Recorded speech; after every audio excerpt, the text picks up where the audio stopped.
FIFA world cup में शरीक 5 दुनिया के महंगे तरीन फुटबॉलर्स कमाई जानकर होश उड़ जाएंगे। खेलों के शौकीन दुनिया भर से कुछ इंतहाई बासलाहियत और मशहूर फुटबॉलर्स को कतर में होने वाले फीफा वर्ल्ड कप 2022 में हिस्सा लेते हुए देखने के लिए आ रहे हैं। ये हैरत की बात नहीं है कि बैनुल-अक़वामी टूर्नामेंट में खेलने वाले कुछ स्पोर्ट्स स्टार सबसे ज्यादा मुआवजा लेने वाले खिलाड़ी भी हैं। अल अरबिया फोर्ब्स मैगजीन के हवाले से लिखा है कि वर्ल्ड कप में सबसे ज्यादा कमाने वाले 5 अफराद का इस सीजन में मजमूई तौर पर $452 मिलियन कमाने का तखमीना लगाया गया है, जिसमें $173 मिलियन पिच से कमाए जाएंगे। वर्ल्ड कप में खेलने वाले टॉप 5 सबसे ज्यादा मुआवजा लेने वाले फुटबॉलर्स ये हैं।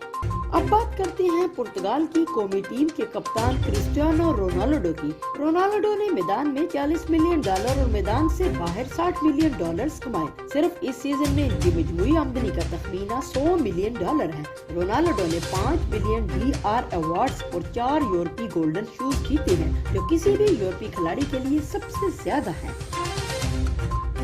ब्राजील के नेमार जूनियर की इस सीजन में $87 मिलियन की कमाई का तखमीना है। वो पिच पर 55 मिलियन और पिच से बाहर $32 मिलियन कमाएंगे। वो पेरिस सेंट जर्मन के लिए खेलते हैं और इन्हें शानदार स्कोरर के तौर पर जाना जाता है। ग्लोबल स्टार लियोनेल मेसी की आमदनी इस सीजन में $120 मिलियन तक होने का इम्कान है। जब वो वर्ल्ड कप में अर्जेंटाइन की नुमाइंदगी नहीं कर रहे होते तो पेरिस सेंट जर्मन के फॉरवर्ड के तौर पर खेलते हैं। पोलैंड के फुटबॉलर रॉबर्ट लेवेंडोव्स्की 2022 और 2023 के सीजन में अंदाजे के मुताबिक $35 मिलियन की आमदनी के साथ 5वें नंबर पर हैं। पोलैंड की कौमी टीम के 34 साल स्ट्राइकर और कप्तान मैदान में $27 मिलियन और मैदान से बाहर $8 मिलियन कमाते हैं।